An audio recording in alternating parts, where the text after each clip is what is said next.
That we'll go around the room, go ahead and get ourselves introduced so everybody knows who everybody is. And I'll start. Tim, AG4RZ. Jeff, AC4YN. Doc, WB4QIZ. And KC4USK. Dwight Springthorpe just passed.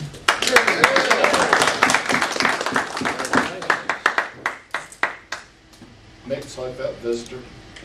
Jim Atkins, W4UX. Gary Miller, WA4DMC. Mary, Kilo India 6 Delta Yankee Sierra. Bill, KK4LNM. Don, WS4MC. Henry, W2DZO. Terry, AK4D. Fred, WB4QXG. Jonathan, WW4TX. Marc N2UO. Raymond, WX5AAA.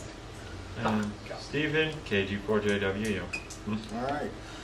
With that out of the way, we'll go ahead and get all of our reports. If the treasurer is ready, we'll start with him. Okay. We sitting at a balance of $3,456.40.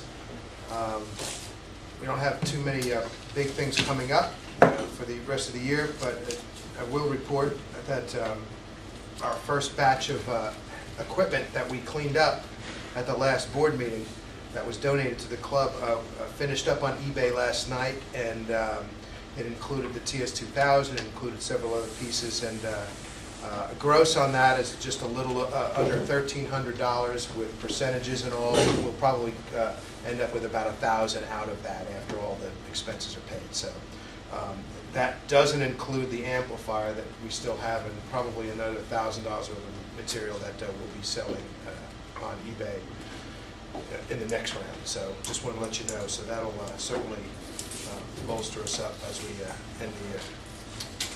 While I have everybody real quick, just a quick mention about the Hamfest on Saturday. Those of you who would like to come out and help us out, 6 a.m. we'll start. Get the parking ready. I'll have the building open at 6 a.m. And the coffee ready by 6:45. We have about 18 tables spoken for already. These are the round tables inside. So if you need table space inside, let me know. The temperature, from what we understand, is going to be a low of 50 that morning and a high of 72 to 73. So if things happen the way it's happened in the past when the weather's good, we'll have way more people outside than inside, and which means we'll need some folks to help out with parking. So if you're interested in doing that, shoot us an email or just show up in the morning at 6 a.m. We will not be doing load-in on Friday. We've been there a couple times and it just hasn't worked out. People just come the next morning and start. So we're just going to go ahead and load in starting 6 a.m. the next morning, and we'll run till noon. So we've had several good responses, comments on email about people showing up. We have a dealer coming to sell the Eagle antenna, bringing a big motorhome. He's coming in Friday. Mike's going to be there with a big setup. Don's going to have a truck of stuff outside, and we have about 7 or 8 other folks who are going to be inside, including the fellas that do all the radios from Charlotte, from the Charlotte group. They'll be coming up. So come on out. Should be a nice day for Hamfest, and if you can give us a hand in the morning while we're parking cars, that'd be great. That's it. Thank you, Henry. Since testing is still going on, I'll go ahead and deliver a couple of public service announcements real quick. If you're watching us via the internet right now, be sure and subscribe on W4NCLive.com and on YouTube. And we also want you to take a minute to like us on Facebook. Click that little thumbs up there. And be sure to follow W4NC Live on Twitter. Let's see. November is the homebrew month. Please bring projects. I don't want to be the only one coming in here with a truckload again. And I do have several. And on that note, I am actively looking for either an XY plotter, one of the small desktop XY plotters, working or not, it doesn't matter. Failing that, 2 flatbed scanners, working or not, doesn't matter. For something that hopefully will be completed. The preliminary one is done. I'd like to have a bigger one to show off at the meeting. But anyway, with that little thing out of the way. Testing's still going on, so the tech committee report will have to wait until they're down. I'm sure Jim's up there as well, so we'll wait on Aries. With that, it just goes to the secretary, unless I hear any motions. I make a motion that we accept the minutes as posted. Second. All in favor? Aye. So carried. With that, I guess we'll hand it over to Doc and let him introduce the program for the evening. Okay.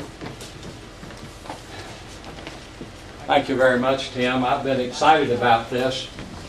I was reading QST magazine, the August issue, and I came across saw this antenna and went to page 83 and found out that N2UO lived in Summerfield, North Carolina, where I used to live, and he won the EM Earth, Moon, Earth contest this year.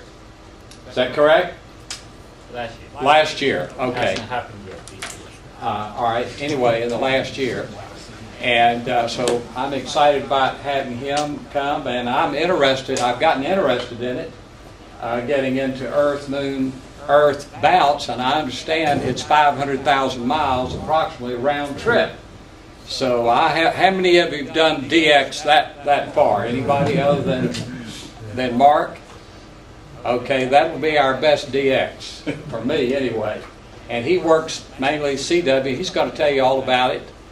And I think he's going to make it exciting. And I found out already I had to dig stuff out of him. So I hope you'll have some questions for him at the end. But he's got his PhD, if you read about it in the newsletter, in electrical engineering. And he works in RF micro circuits. At RF circuits at RF Micro. And with all those mistakes I've made, welcome, Mark. Glad to have you with us.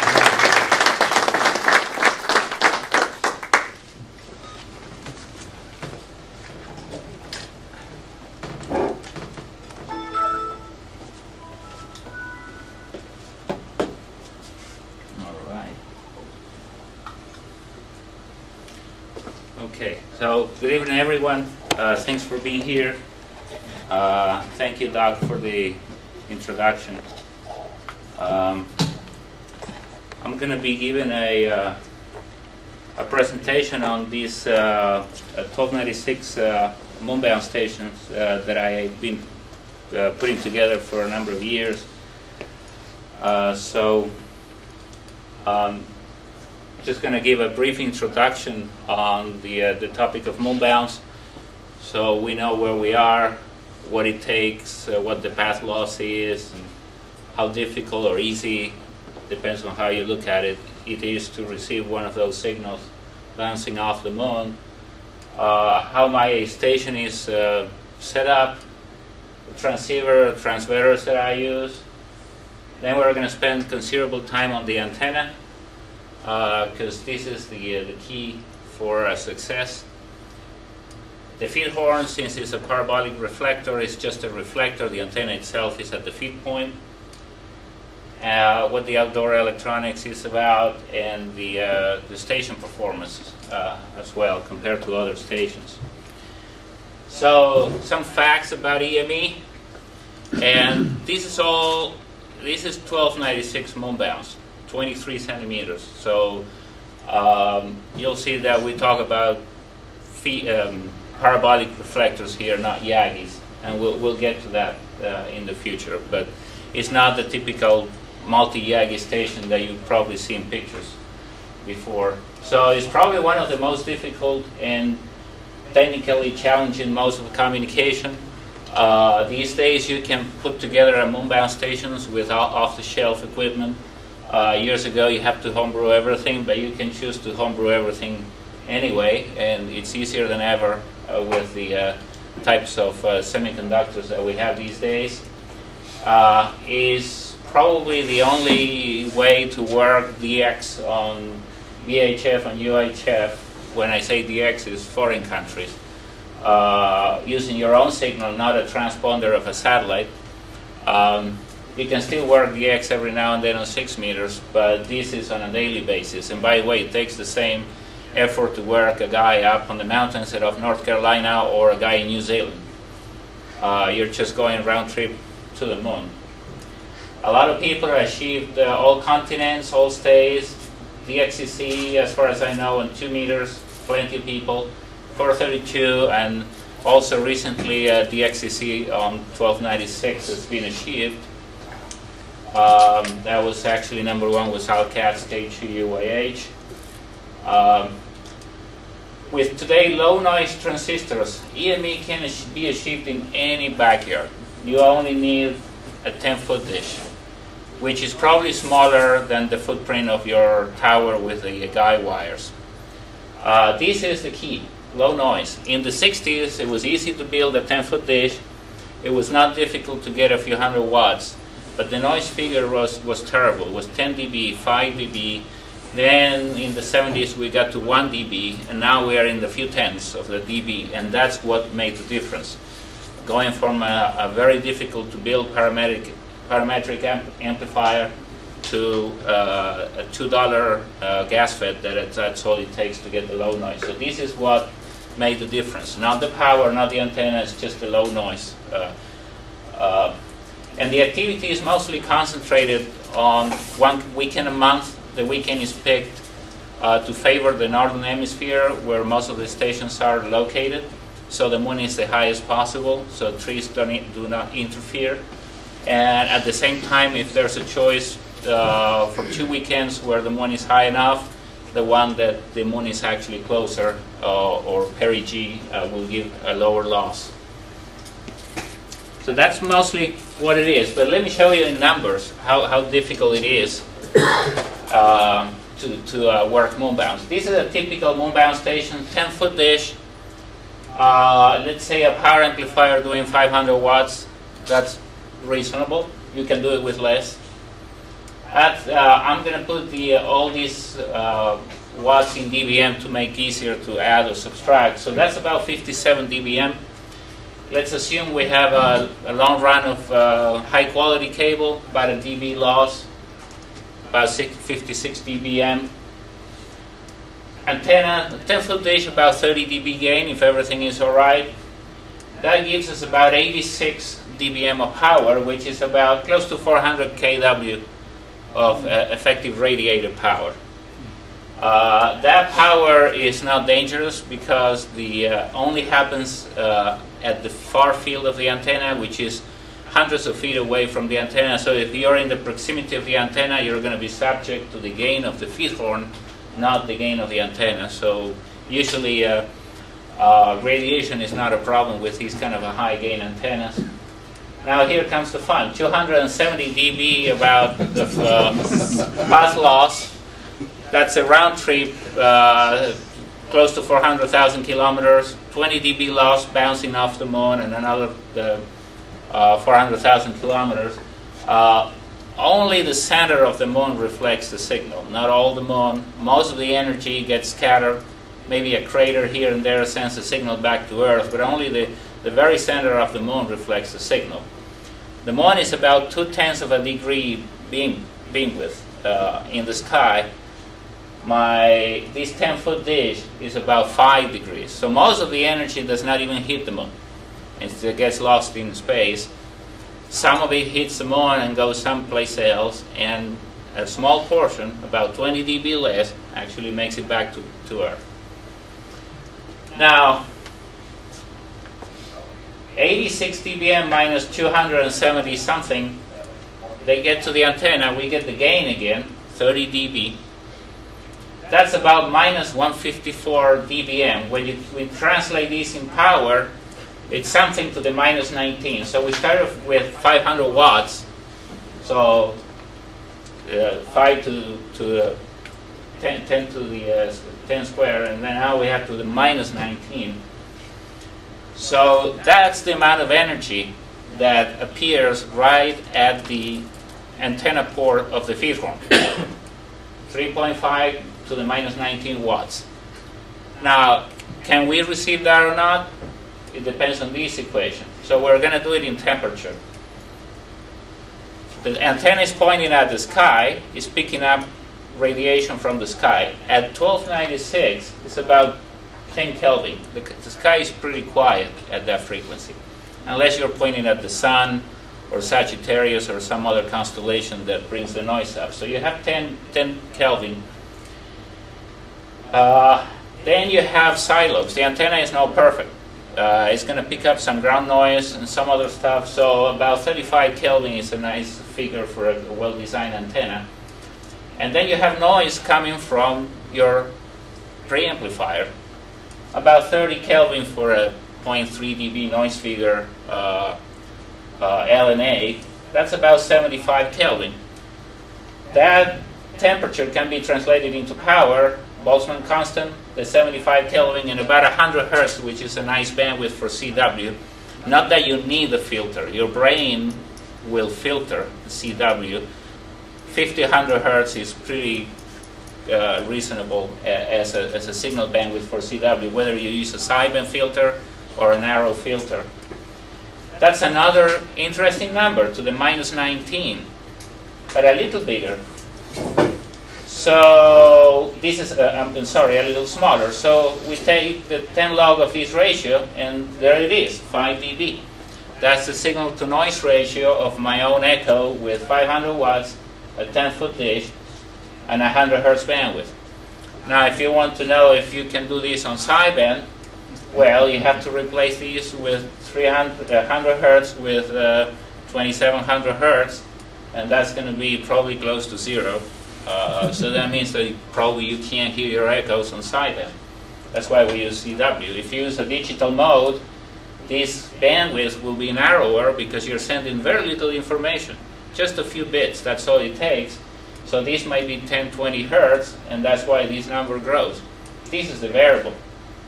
Unless you have a better preamp or a little higher antenna gain or so on. So these are the numbers. All predictable, no propagation. If the numbers add up and everything is right, you do it. Otherwise, you don't. Any questions so far here? Okay, let's look at the radio equipment. This is how my station is organized. I've changed over the years, but essentially it's the same. I start with a 28 megahertz software-defined transceiver that has TX and RX separated, and that goes to a 2-meter transmitter, and then the 2-meter signal goes to 1296 with another transmitter. There's about a watt coming out of it. That goes to the first amplifier, 50 watts, and that drives another amplifier to about 450, 500, depends on how much I want to push the amplifier. Then I have about 40 feet of 7/8 inch coax and about 20 feet of a half-inch coax. The 20 feet actually go all the way to the feed horn. I can't get 7/8 because it's too much weight. And that goes to the feed horn. The feed horn has two connectors, one for transmit and one for receive. We use circular polarization, and since the signal reverses the polarization sense when it bounces off the moon, we transmit right-hand circular and it comes back as left-hand circular, so we need the opposite sense to listen to our own echoes. So by convention, this is right-hand, this is left-hand. There's some power always, with several hundred watts here, even though you can have a feed horn really, really well designed with a lot of isolation between the two ports. You have a reflector 10 feet away, so some signal gets reflected back into the feed horn. That's why there's a high-quality coaxial relay here to protect the preamp in case of when you transmit. So whatever energy goes to a dummy load. But on receive, it connects the preamp that has around 35 dB gain to set the noise figure here and overcome the loss of these other 60 feet of coax, in this case again half-inch, and that goes to the transmitter. And the antenna has an auto tracker that controls the position of the antenna, so it tracks the moon. Since I'm using a 20-foot dish, it's about 2 degree beam width, so has to be within about a degree in order not to lose any signal. Years ago, I had these divided here because I had these up in the office. This was in the basement, and this was outside. But since I decided to do mostly multi-operator contests, I moved the station to the basement. So my basement has access from the outside, so people can come and go any time of the night without interrupting the family activities. So now it's all in the basement. This is a screenshot of the first block that I showed. This is the 28 megahertz software-defined radio. It's actually an HF radio from 160 to 10 meters that was built in 2006. Some probably you've heard of the SDR 1000 from Flex Radio, where this is a clone. It looks exactly the same to the computer as an SDR 1000, so I can use any of their software, or I can use any other software for that matter. But I made sure that the interface was compatible. When I built these, the schematics were not made public, so I got all the information I needed from a QEX article and the data sheets of the chips that Gerald used to design that radio. But my design actually looks the same, but it's totally different inside. This top board here, that's the 1 watt TX amplifier and all the filters for TX. That's another view of the radio with all the connections here for the computer. That's a parallel port, but although I am using USB as well. So you see for HF I have transmit and receive separated, for 6 meters too, and for transmitters they go together. That's another view of the radio. This is the bottom board with the oscillator and the modulators and all the parallel port interface. These boards are double-sided and they were etched at home. It's kind of difficult because they are big and it's hard to do this when boards are so big, particularly match the top and the bottom. And on top of that one, this board plugs in, and this has all the receive filters and some other logic, and then on the top is the transmit. This is a 23 centimeter transmitter. This takes the 2 meter signal and converts it up to the 1296 and vice versa. This is the power amplifier, produces about a watt or two. This is a low noise amplifier in a cavity, about a 1 dB noise figure.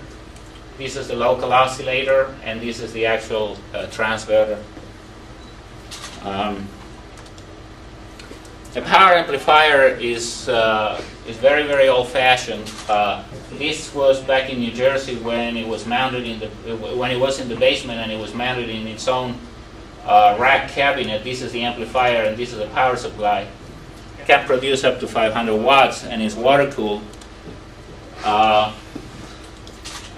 This is a top view of the cavities. This is the bottom with one of the water coolers, and these are the two cavities with some a blower for the filament, and this is the output combiner for the two cavities, and that's part of the old power supply. I have a different one now. These are the cavities before I put the last one together. This is the Russian Triad, the GI7B. It's a pulse tube. It's supposed to do about 20 watts, and I get about 250 from it because I water cool it, and I really, really push it hard. The tubes are terrible. They're really poor quality. They're all Cold War Russian garbage, but they're very cheap and they do power. So the Russians were never going to make it with this, I tell you. They're terrible. You look at the tube and they're not even straight. But this is a tube without the heatsink, and these are the cavities, and this is one fully assembled. And this is the water cooling here. Water comes in, touches the plate, which is at 2500 volts, and then comes out. So you got to be careful what you do, because water and high voltage are not a good recipe to mix. But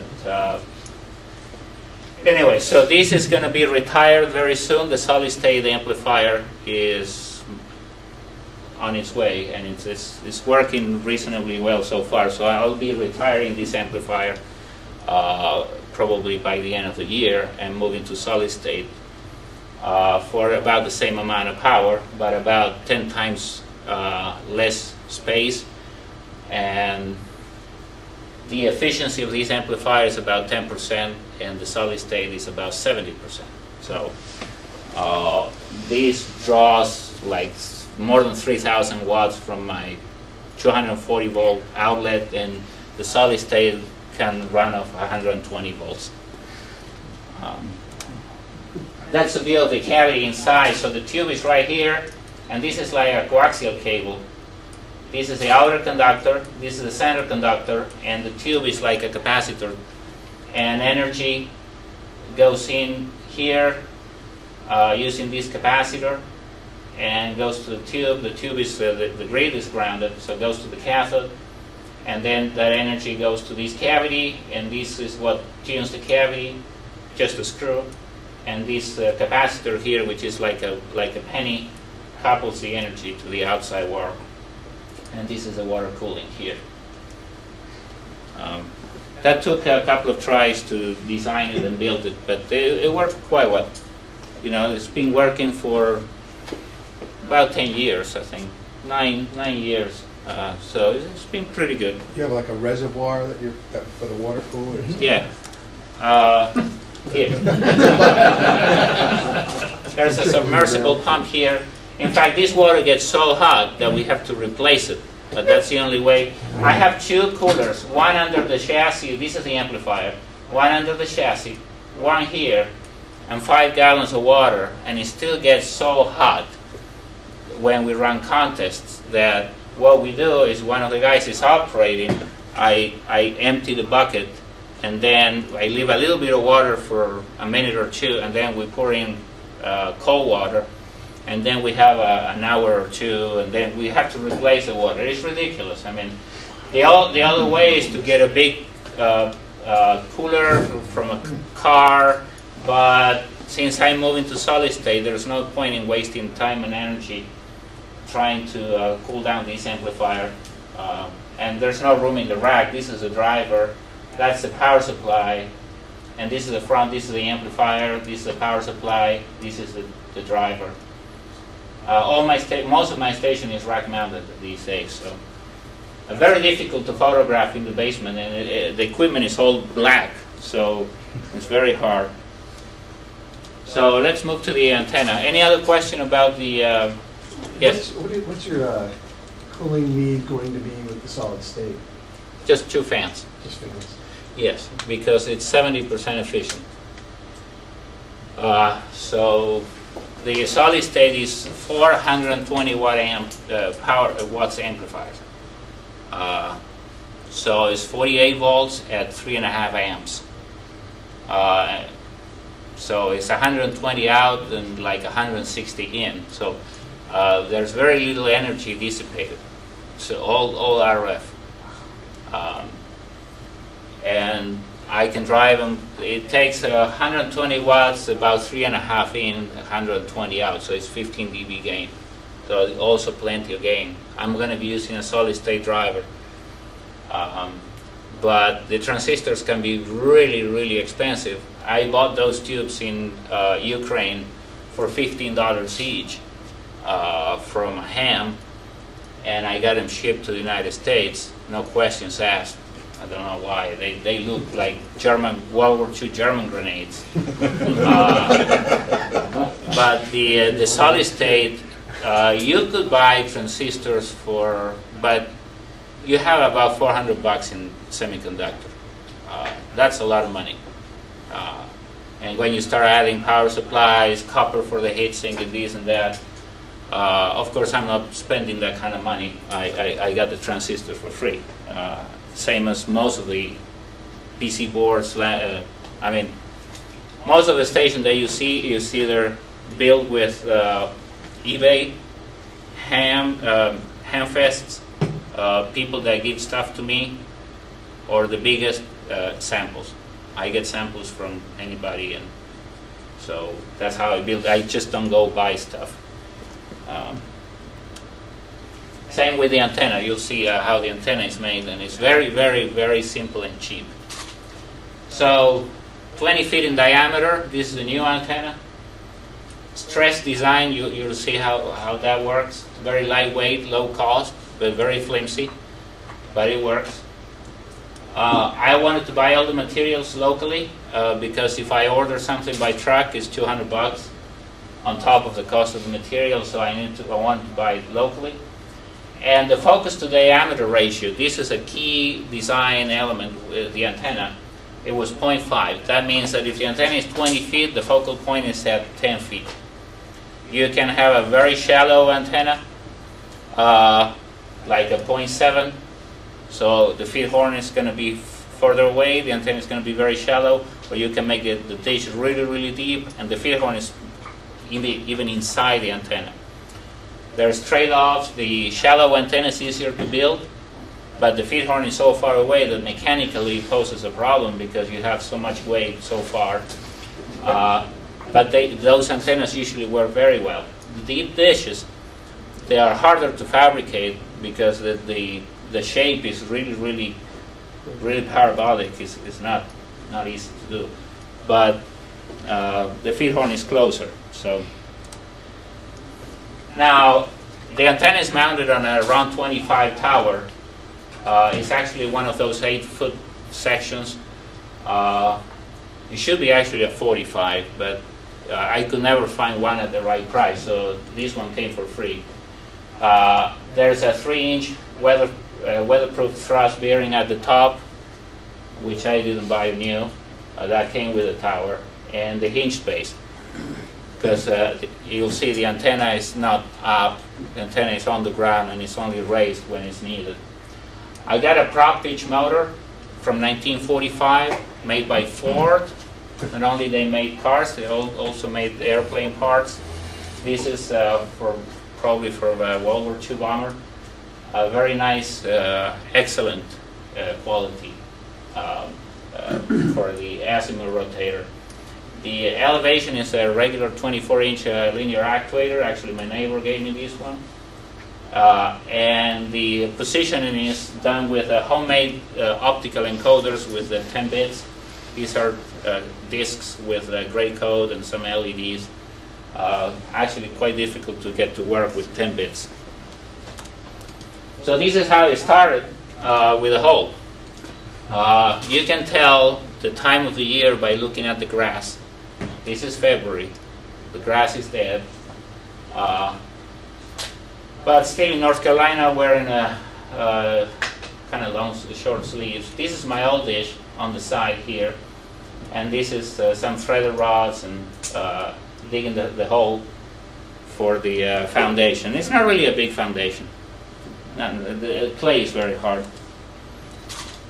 This is after concrete was poured. This is the hinge base with a loop in case something comes loose. This is the tower section that holds the antenna. That's the prop pitch motor. As I said, excellent. And I'm running with 5 volts instead of 28, so it goes really, really slow. But it's a DC motor, so you can apply any voltage and it works fine. This is the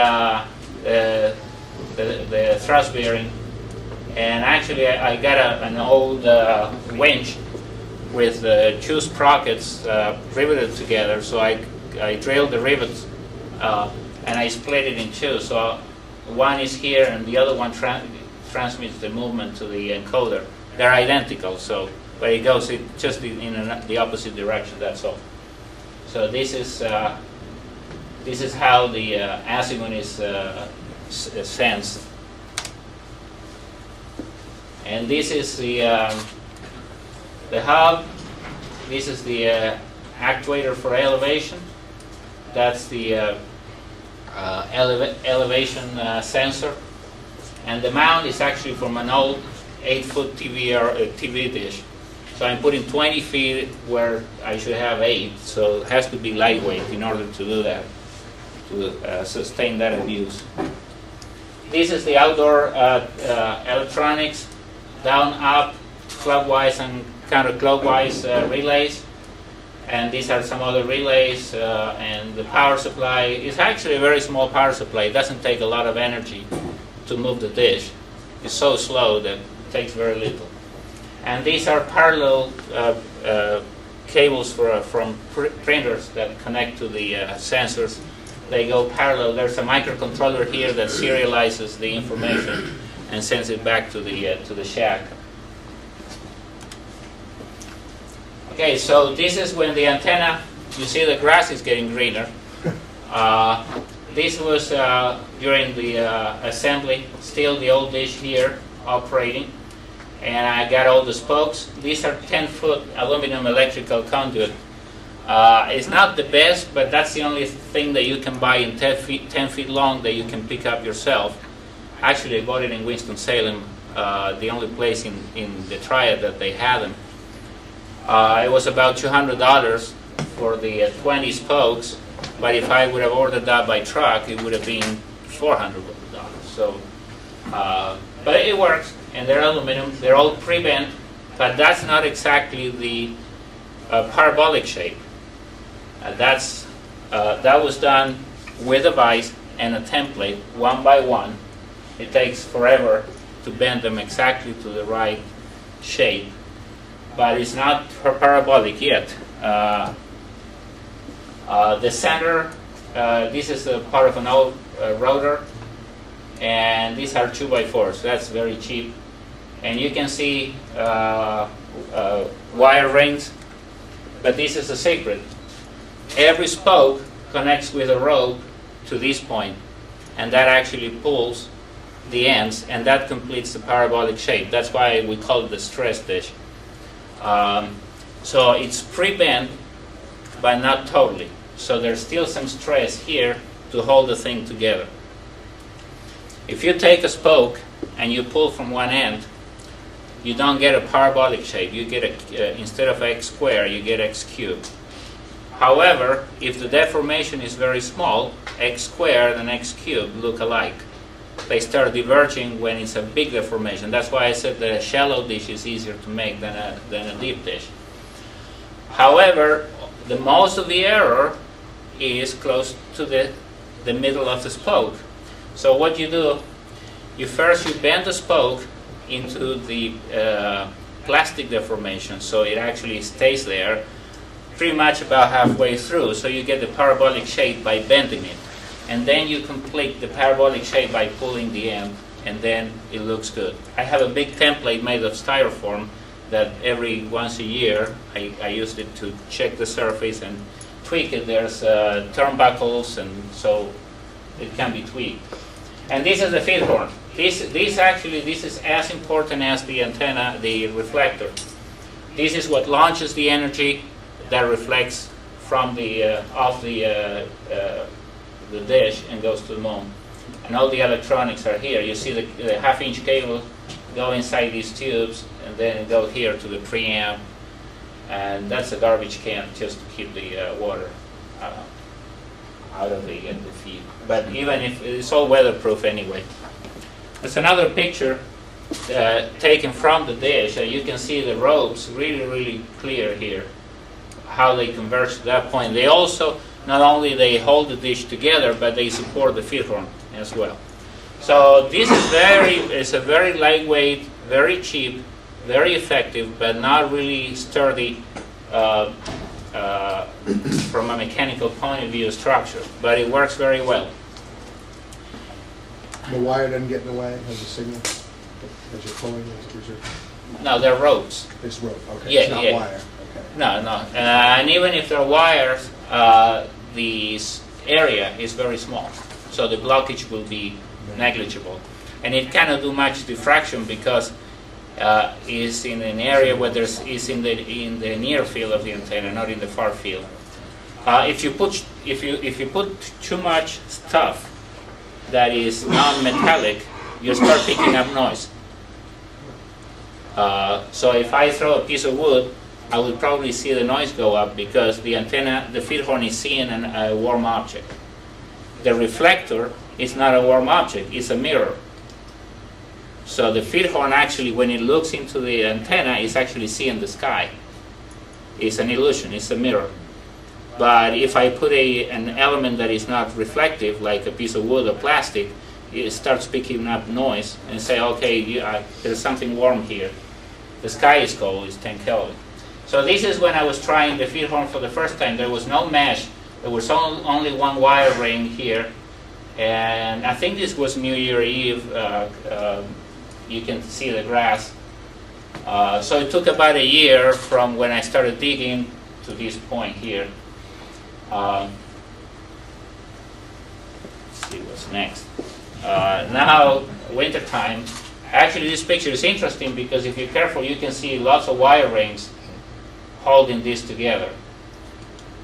The problem with the antenna is when it gets full of snow. It cannot get full of snow. This one can hold it, but this one is way, way too much. It's 330 square feet. Can't hold too much snow, so either I have to clean it, throw salt. It's all aluminum and stainless, so salt is all right as long as I hose it down after it's done. I have like a set of tarps that I put on the dish, and it kind of protects it from the snow. So that's my number one enemy. But you see that the antenna is still on the ground. The tower is probably at 10 degrees, and it's sitting on a bench here. It's not up. I couldn't have it up anyway. And this is when I started snow melting. I started with the mesh. The mesh is just a window screening from Home Depot. And it is attached with piece of wire, like this, 1 million piece of wire. These are MIG wire, aluminum MIG wire. So that's how it is. And there's a little plastic piece cut from a electrical conduit because the mesh is sitting on this wire and it couldn't sit on the pipe because it will be the diameter of the wire error. So the surface will go up and down like this. So that's why I build these things. So there's,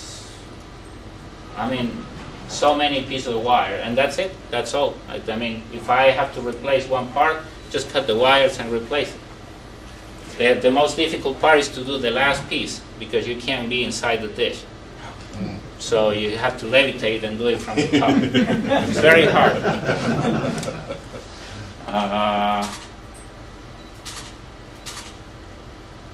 Oh no. There you go. The first outer ring was 2 wires, but then we replaced it with a half-inch pipe. That gave a lot of strength to the antenna. That was a great idea, and it was not done at the beginning.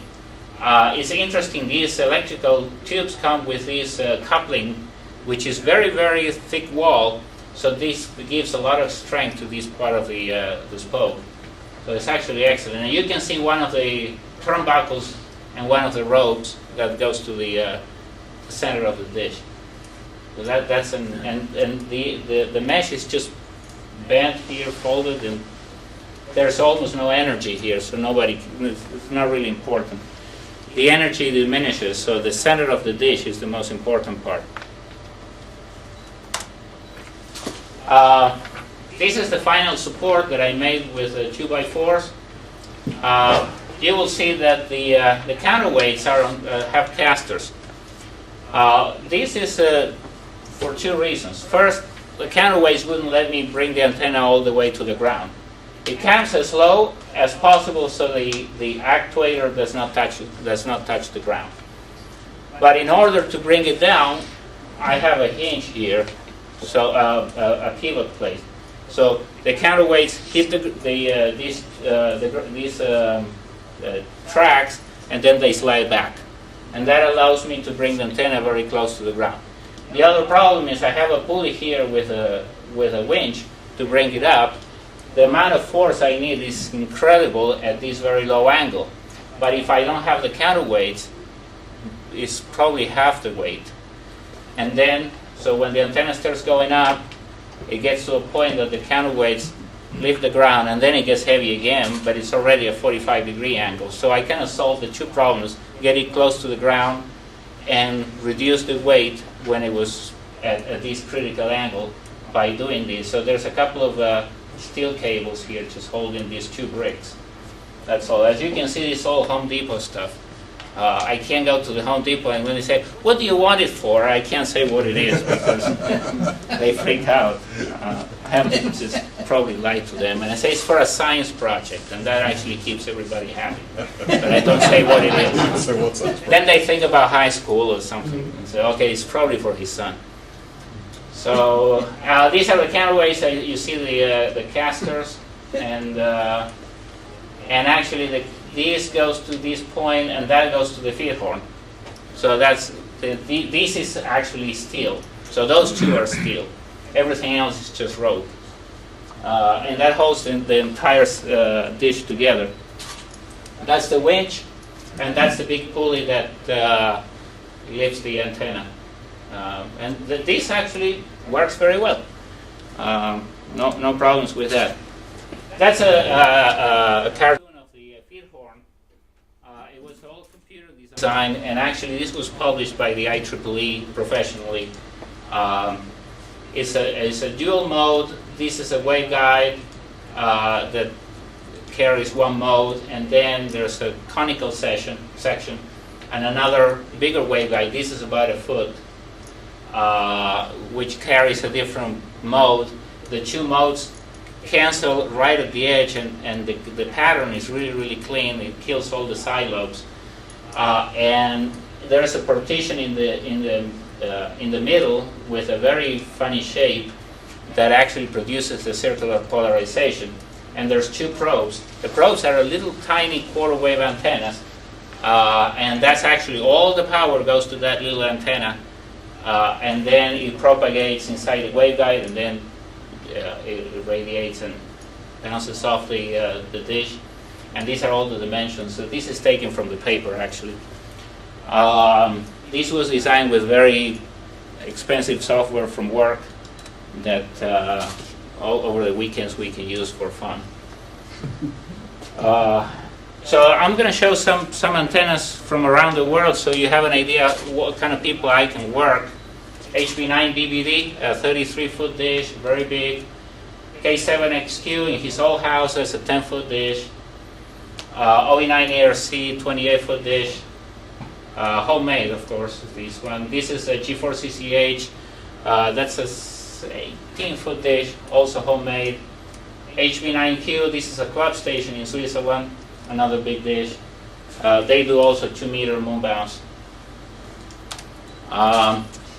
F6KHM, these guys are not active anymore. They were in a military installation.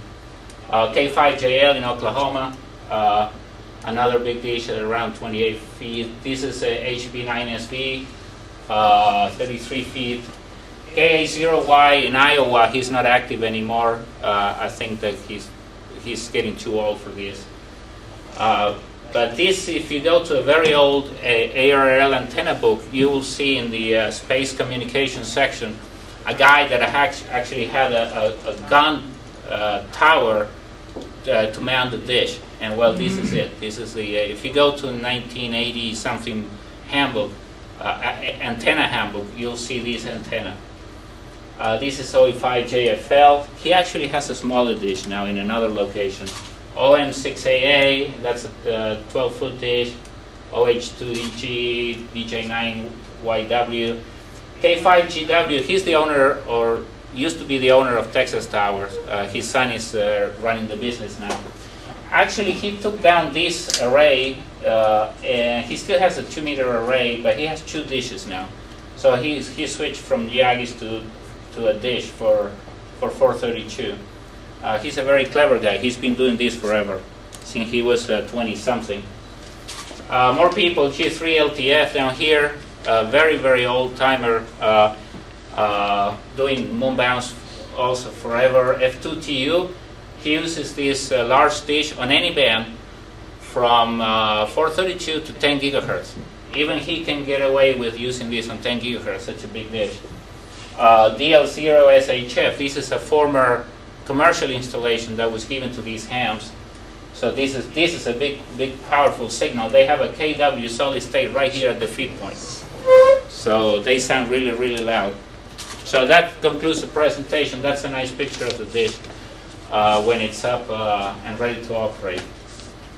So questions, Mark, did you bring some contacts? Yes, I did, but let's see if there are any questions. How are we doing with the time? 8:20, right? Any other question? I would go back, just curiosity's sake. Your Sure. first slide was... If we got time? yeah, you don't have to go back, but just minus 270 dB of loss. Yeah. Is the majority of that through our atmosphere? Because beyond No, that, the atmosphere is a tiny percentage. Okay. Remember that you're not working another guy on the ground and going through the atmosphere. You just go straight through. So if it's raining, you will probably hit a few hundred feet of rain, and as soon as you go through the clouds, then no, the atmospheric at 1296, 10 gigs has some attenuation, so a very humid rainy day will be a problem. On 1296, it makes absolutely no difference. Okay, but, And I use auto tracking. I don't need to see the moon. We know where it is. okay. So the loss that was this created is just by free space, just- man. It's far. Just Yeah, okay. it's far away. Just- And in 20 dB, because of the moon reflection, most of the energy gets lost. So it's a humongous loss. On 2 meters is less. On 10 gigs is more. Depends on the frequency, right? The moon isn't really that good of a reflector at all. No, it's a lousy reflector. It's a harsh mistress, they say. Yeah. Yeah, it's terrible. There's other problems. Since we're talking about the moon is a rough surface. So imagine this. The signal goes 400,000 kilometers, 200 something miles, and it gets us to the surface of the moon. And it's going to hit a large area that's going to reflect it back. How large is that area, roughly, when it hits the moon? It's very small. I mean, it is small? You can do the geometry, but it depends on if it's an area that comes back. The area that returns the signal to you is not the same area that sends the signal to another part of the world. Some people with big antennas and 10 gigs have a problem because they hit the moon, they hear their echoes, and nobody else can hear them because it only comes back to them. Because it's so narrow, you have to illuminate most of the moon, so you have the chance that some part of the moon is going to reflect the signal back to the other guys. Every time there's a radio telescope and they say, oh, we're going to activate it on 10 gigs, everybody say, oh, yeah. Yeah, what, 30-foot dish on 10 gigs? Okay, we want to listen to the signals. And they say, oh, wonderful echoes. Nobody can hear them. So that's a problem. Yeah. So they have to point to another area of the moon so they can make the contact, but they can't hear themselves. So coming back to the moon, the surface is very rough.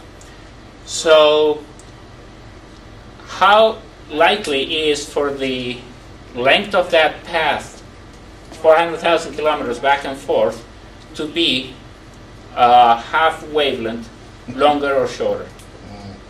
Very, very probable.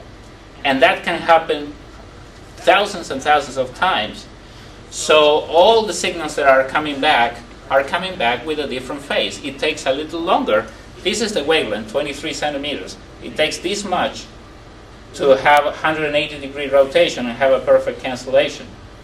So imagine you're bouncing off the moon. The moon is rough, there's craters, and there's all kinds of stuff. What comes back is totally distorted. It's the summation of millions of signals, just to put a number, all with random phases. And the moon is not steady. It's moving continuously, and it moves more than this per second. Although we can't see it, but it moves more than that. So that creates a noise modulation of the signal, a distortion, and it's random. It cannot be predicted. And that spreads the signal. So when you send a signal, it's a steady carrier, 1 hertz bandwidth. When it comes back, it's 20, 30 hertz bandwidth. It's all spread out because of that random phase modulation. The other problem is that the moon not only moves like we know, but it wobbles like this. And that causes amplitude modulation because it's more or less path loss. And it modulates in amplitude the signal at a rate at this frequency of about 5 hertz. That's called libration. If libration is too bad, you have a weak signal. A dash can be turned into 3 dots in CW language. So it's sometimes difficult to understand CW because it's chopped, and the skillful operator has to listen carefully and copy the signals at the peaks of that vibration. That's if the signal is weak. If the signal is strong, then it's no problem. With sideband, sometimes if vibration is too bad and there's too much phase distortion, you can receive a signal that is moving the S meter, but you can't understand what the guy is saying because it's distorted. The problem gets worse when you go higher in frequency. So 10 gigahertz contacts mostly sound like noise in and out more than a 400 or 500 hertz tone from your product detector. It's more or less noise. That's why sideband is so difficult at those frequencies, because of the spreading of the signal. It can be 200-300 hertz spreading. So if you use a 25 hertz filter in your radio, you're missing most of the signal, and it's not going to work. So you probably need to use a very wide filter, maybe a sideband filter for 10 gigahertz EME. Here, a 25 hertz filter is probably all right. I use a wide filter because I listen to the noise. I mean, the brain is what makes the difference. A narrow filter is going to make you less tired because you're not going to hear so much noise over many, many hours of operation, but you're not going to copy a signal better with a narrow filter. There's no interference, no QRM, so it makes it. I used the sideband filter for many years until I built the software radio.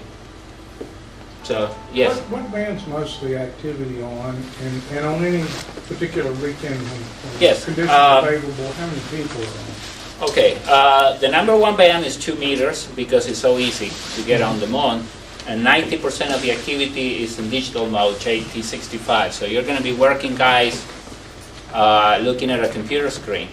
You're not going to hear anything. You don't have to. You can copy signals that you can't hear. So it's mostly like working PSK 31, to put it in a crude way.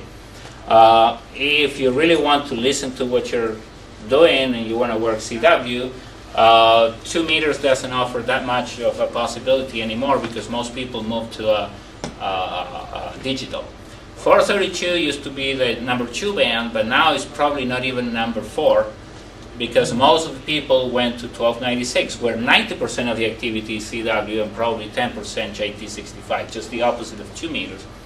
On a weekend, it depends. Summer months are a little slow, but last year for the contest that Doc mentioned, we worked, I think, that 98 stations in the 2 weekends, but close to 60-something the first weekend. It depends on how many people turn up. So yeah, we can work a lot of stations. It's a lot of fun. But on a given weekend, not a contest weekend, a few people? 8, 10, 12. Okay. It depends on how, 25. Okay. Yeah. But on 2 meters, there's activity during the week, every weekend. But people get on the internet, they go to the logger, they say, I'm here. And then they work each other, and sometimes you see, hey, I sent you 73, did you copy that? So sometimes the contacts are not really contacts. On 1296, people, I get on the moon, I go to 1296.010, and I call CQ, and I get answers. So like if I'm on 10 meters or 20 meters, I mean, there's no difference. So it's 2 meter EME and 1296, or micro EME is 2 different animals, not totally different. On the higher bands is there's less activity, it's more concentrated. There's 3.4 activity weekends, 5.7 activity weekends. So if you operate multiband EME, there's always something to do, 10 gigs or 5 gigs or 3 gigs or 1296. So the number 1 band is 2 meters, number 2, 1296. Number 3, I think, is 2.3 gigs, and I think number 4 might be 432. What would be the ideal dish size for a 10 gig dish? For 10 gigahertz CME, probably 10 feet. You don't want to be too big because you run into trouble. Okay. So but a 10-foot dish that works on 10 gigs is not a C-band dish. That one will not work because the surface is not accurate enough. That's a 3 gig dish. So you need a KU band dish. Yes. Yes. I understand. But 10 meter, I mean, you said, how big did you say the dish? 10 feet. 10 feet. Yeah, 3 meters. Okay. Yeah. Well, that'd be kind of hard to hold that accurate on a home. 2/10 of a degree. Yeah. Yes. Yeah, so doing 10 gig EME as the first band, it is probably not a good idea. Okay. It can be very frustrating. But 1296 is actually the best band to get on. So, any other question? minimum equipment to receive, just on 2 meters, just since that would be On something 2 that we meters, can- a very long Yagi, as long as you can. Not a 13B2, you know, Yeah. the boomers, not Yeah. the compact FM. 1401 or larger. Yeah, maybe a preamp, maybe not. If you have a short run of good quality coax, and JT65 and a multimode radio, and you probably hear some of the big stations. Put the antenna horizontal and point it to the horizon. Don't, maybe 10 degrees up, and try to work when the moon is coming up, because you get ground reflection, you get ground gain, and then you can work people. So you can work from the horizon all the way to probably 30 degrees. The antenna is at 15, so you can work plus minus 15 with a lot of ground gain, particularly if you're in an open area. And then when the moon is higher, you don't have enough antenna to work anybody. So yeah, a lot of the 2 meter contacts. And if you want to work people, 100 watts, maybe a preamp and a very long Yagi, pointing to the horizon is all it takes. And you'll work a few people. And it's very interesting. How about tracking? How critical is it to have something? For automatically 2 tracked? meters, it's not. You can do it manually. You can go out and do it manually because it's so slow. I have auto tracking because it needs to be tracked probably every minute. On 10 gigahertz, building auto tracking is very expensive because it's a 2/10 of a degree beam width, so you need a lot of precision to do it. You need probably not even a 12-bit encoder. You probably need more than 12 bits. Money, with money you can do it, but most people, what they do, they build a noise meter and they measure moon noise. The moon is a warm object. It's not cold space. I measure 4/10 of a dB of moon noise with my system, like a radiometer. So they measure 2-3 dB of moon noise on 10 gigahertz. So they are looking at that moon receiver, the noise indicator, and they do manual tracking, picking the noise. That's mostly. And when they transmit every 2-3 minutes, they stop, they pick the moon, and they continue. That's a cheap solution. Look, with enough time and money, anything can be achieved. That's how it is in engineering. If you throw enough people and money, eventually you'll make it. But not very efficient. Mark, you have another part of the program, don't you? Yes, I do. Yeah. I'd like to hear what it Let's do sounds, another what does it question. sound like? All right. Okay. So,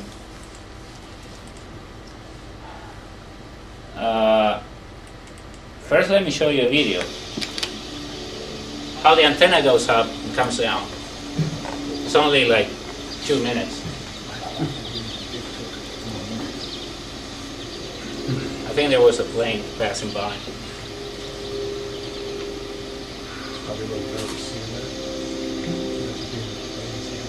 So you see the counterweights are up now. So it's kind of heavy, then it gets a little better, and then it gets heavy again. And now it's easy.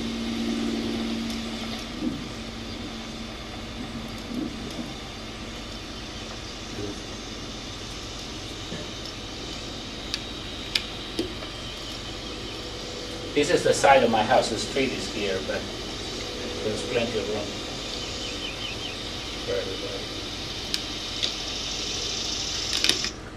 And then the next one is the antenna coming down.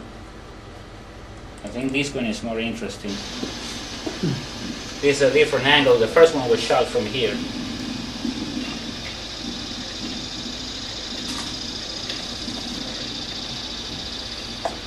First I need to push the tower a little bit because it's so well balanced that it will not come down. Mark, did you use this on field day? Have you ever used it? No. Okay.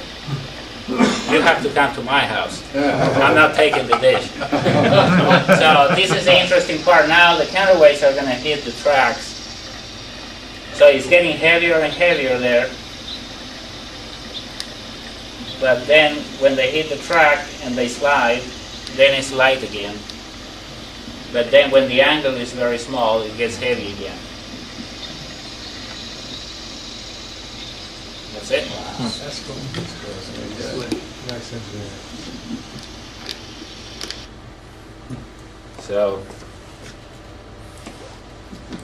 So what I did last year during the ARL contest, I recorded a few minutes of the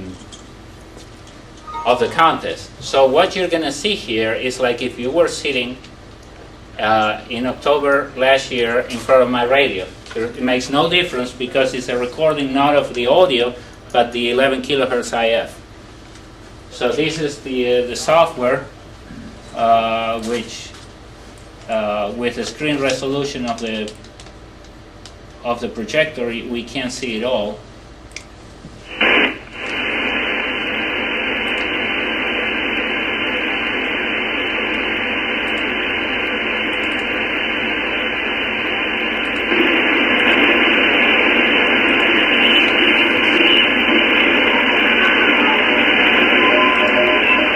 Segments that you can see. These are all segments. And that's sideband here. And all these are CW, so we can click them.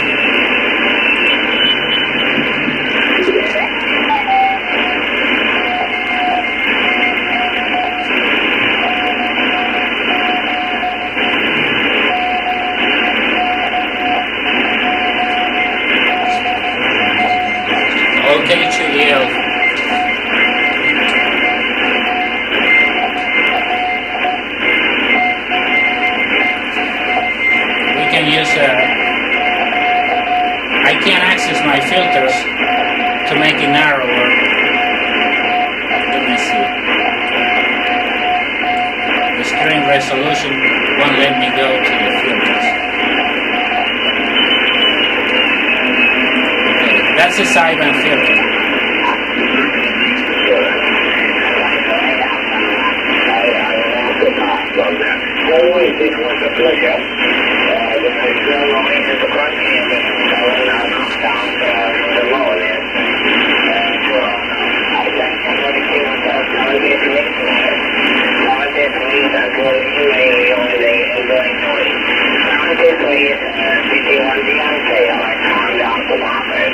CT1DMK, LX1DB.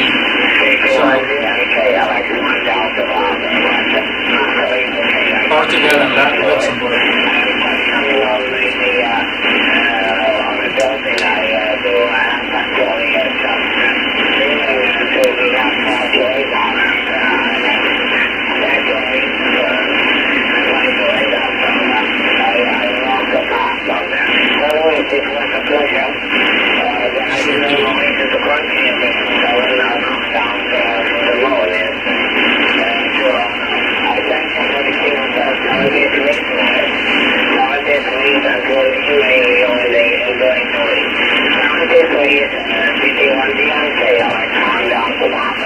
These are 10 dB per division, so the signal is speaking like 18 dB.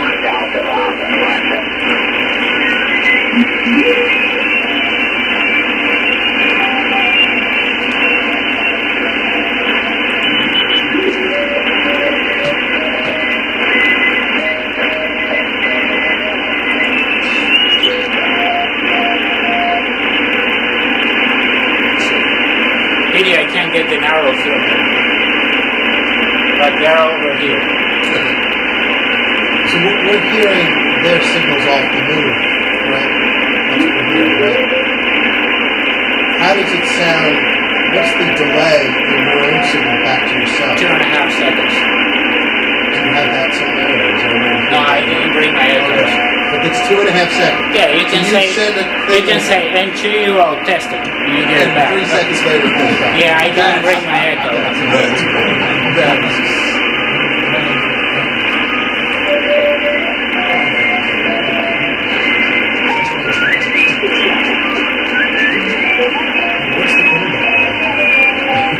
There's a lot of, this is a typical contest. It's a fun race between the two. I think there's another sideband here. Sometimes you need a narrow filter. As you can see, the signals really close to each other.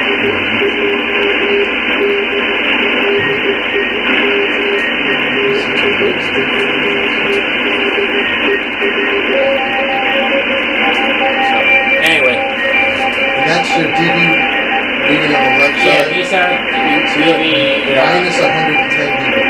Well, the number is relative because I have a lot of gain in front of the radio.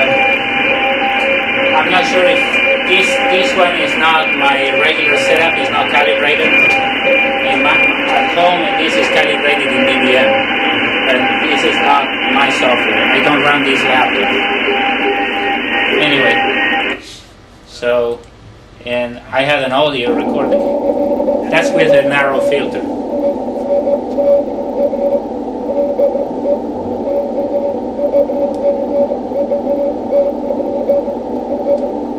HUI there. Yeah, that's chopped.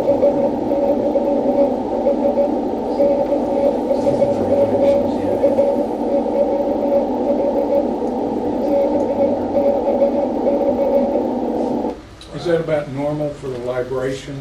Yeah, that's a 28-foot dish, 400 or 500 watts. But you know, I can copy him on sideband. But the you know, running this one is the fun. As you can see.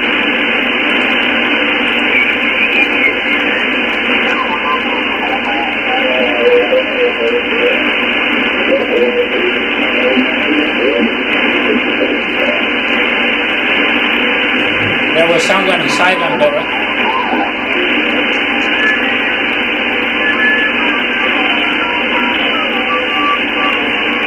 I think that it was a short transmission and then the recording and they started again. Anyway, so you go slowly here, you can work all these people. And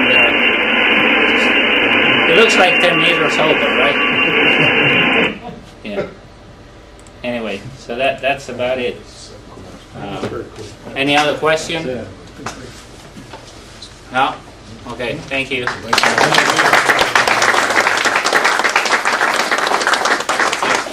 When's your next event, by the way? Your next contest? The first weekend of November and the first weekend of December. Those are the two big ones. The two 1296 ARL contests. February, the sideband contest. May, the European contest. This past weekend was the microwave ARL contest, but it's 2.3 gigs and up, and I'm not set up for those bands yet.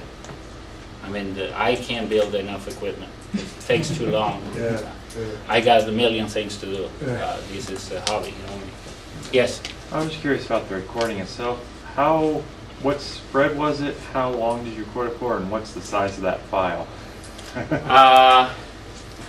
Honestly, I don't know. I can look it up, and I can tell you. I think the recording is but that's a power SDR. You know, I think that they put it in here in my music power SDR. 35 megabytes, but I don't know for how long it plays. I mean, that's whatever their settings is. But that was straight out of the IF, right? That's the 11 kilohertz IF. Yeah. So. Okay. Yeah, that's exactly. I can give you that recording, and you can play it at home and listen. I mean, that's the beauty of when you digitize the signal. So, but that was a nice recording because there's a bunch of CWs and there's a sideband, and we'll probably record a few more this year. We do it every now and then. Yeah. The sideband contest is fun because you can get the same, but you get 4 or 5 SSB signals. But you don't work as many. You're not going to work 100 stations on sideband. But usually 20, 25 can be done. Yeah. Now the 10-foot dish sounds 6 dB less than this. So whatever you were seeing, subtract 6 dB. So some of the signals that were about 6 dB above the noise will be almost gone. But guys like those that were 15 dB, they'll be 6 dB. So you can still work people. What happens if you call CQ, it takes longer to get a response because your signal is weaker and people will overlook it or probably answer some other station. And if there's a de-expedition, And there's a pileup that happens quite often when there's someone operating from a remote place. You'll be the last one to get through. You still get through anyway. But that's the difference. And with the 10-foot dish, I never had sideband echoes, only CW echoes. So with this one, I have good echoes. Do these, the expeditions do EME? They happen quite often. There's two types. There's the occasional JT65 guy that travels overseas with a long loop Yagi and 100 watts and can work on JT65, some of the bigger stations, but not everybody. There's a German guy that was doing this on a regular basis. He was traveling to Thailand, China, some places in Africa, Namibia, and the guy was working 5 or 6 stations only. That's how K2UAH got the XCC, because he worked this guy for most of the countries he didn't have. Now, DL1YMK, he does a D-expedition once a year. He goes to a secret place. He does not tell anybody where he goes. He and his wife plan. She's the logistics person. He's the communications expert. And they go to an undisclosed location, and they do not tell anybody where they are. You are supposed to copy the call sign and figure it out yourself. And the code of ethics is that you don't tell anybody. Okay. And he's been going to all kinds of weird places mostly in Eastern Europe. He went to Uruguay. He went to Madeira island off the coast of Portugal. He went to Greenland. I mean, places where even Ireland. There's nobody active from Ireland, so he activated EI. But he does not tell anybody where he goes. He started doing this on 1296. He has a 12-foot dish, a stress dish, pretty much like mine, that he can put in a suitcase.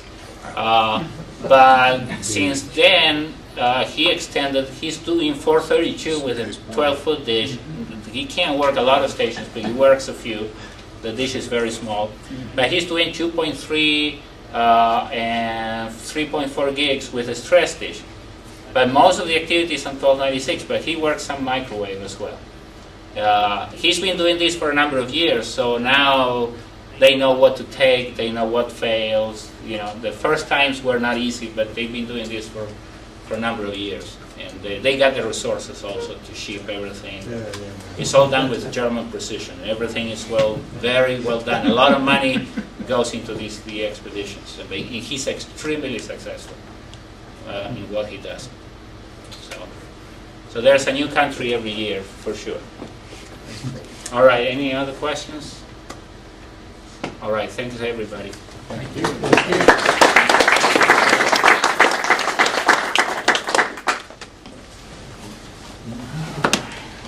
Well, that definitely goes down as one of the better programs we've had this year, for sure.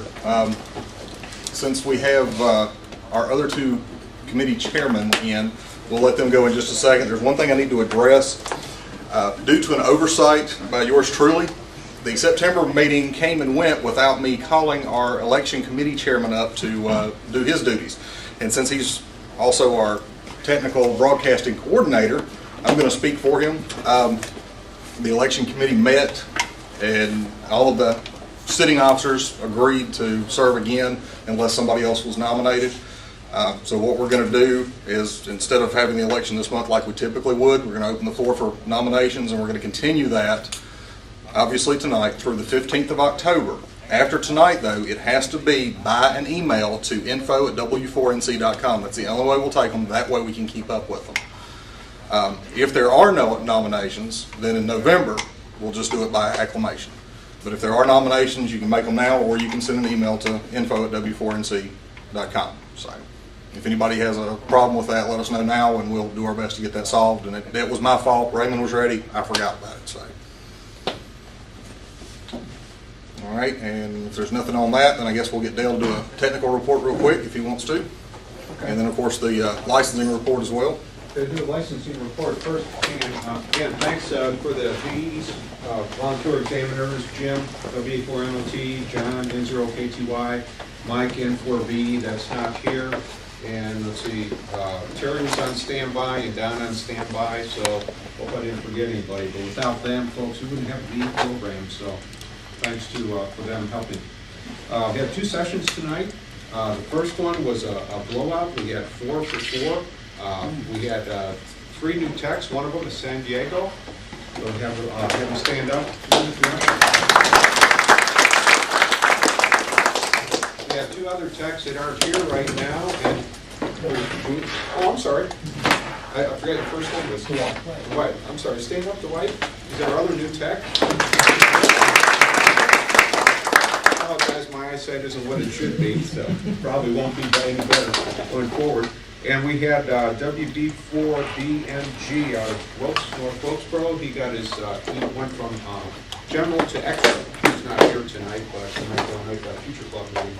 Had a second session, and of the 3 people taking the test, one of them passed. The other 2 have a very good idea of what it'll look like next time around. So that's pretty general.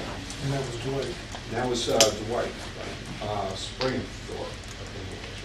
Yeah. Trying to remember how He's new gentleman. New gentleman. So congratulations to Dwight again. And for the technical committee, if I can reverse gears, we have of the 3 repeaters that we have, 3 of them were up as of about an hour and 45 minutes ago. Hopefully they still are. The 2 Echo Link nodes are up.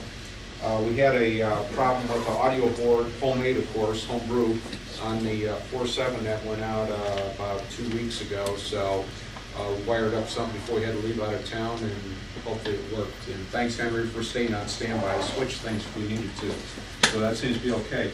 4.7 has been doing okay. The new Kenwood up there, we have some areas that we want to try to improve probably in the coming months or year as far as sensitivity, allow HTs to get a little better, but just kind of stay tuned. And if you hear of anything that's unusual, please pass it our way either during the club meeting or to Stephen, my son, who's helping out up there, or by email. And we'll try to do the best we can to keep it up. So any questions at this point? Okay, thank you, folks. Thanks, Dan. Dale. Jim, you want to do a areas report? Yeah, briefly, first thing, thanks again to everybody who worked on Tour to Tanglewood. We, over 2 days, 20 people at different times, the group put in about 276 man hours. I would say person hours because Jennifer was there too. And doing a really good job. Coming up, the annual simulated emergency test. North Carolina supposedly was going to happen this past weekend, but North Carolina has decided to do it in the state in 2 phases. First phase will be this Saturday. The emphasis this time is on digital. So what they're asking us to do is from various parts of the county send a tactical message, short verbal, to the collecting station, which will probably be WK4CW. And then he'll put that into WinLink 2000 email form and email it to a station yet to be identified, which will be the state collector. That's the practice run. So from even if you're at the Hamfest, pull out your HT and send us a simulated tactical message, like tornado wipes out Summit School or something like that. No, don't say that. But be sure to preface it with SET, Sierra Echo Tango test, so that Henry doesn't go crazy. Then on November 13th, we'll, having figured out all the links work and made any tweaks, on November 13th, we'll ask people to send messages, formal messages, in the ICS 213 format that we use when we're working with FEMA. And those will go again to a collector station who will send them via WinLink HF to the state collector. And that's what we're up to for the next month or so. Thank you. Thank you, Jim. All right, is there any further business? All right, don't forget the Hamfest this weekend. Don't forget Homebrew next month. There is a stack of CQs here. Please take a couple. And with that, if there's no further business, then I hear a motion. Motion. Second. All in favor? Aye. See y'all this weekend.